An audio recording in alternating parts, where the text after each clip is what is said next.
Okay, so now I'm gonna spritz these with rubbing alcohol to make sure the soap adheres.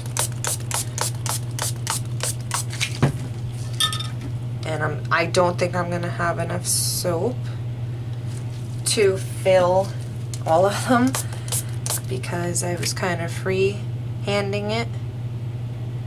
Maybe I will. Look at that. Oh. Wow, just enough.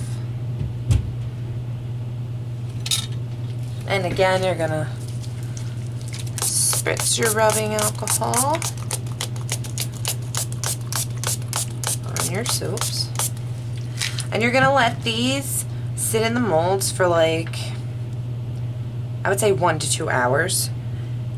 If you wanna pop them in your freezer just to like get it done quicker, you can do that, but sometimes the soap will like get weird bubbles on them. I can't explain it, probably from being hot and then cold, I don't know. So when we come back, I will show you what I did with this one. All I did is I didn't even scent these.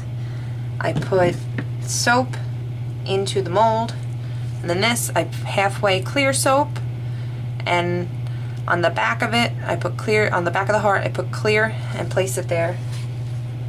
And I will show you what all of these unmolded look like when we come back.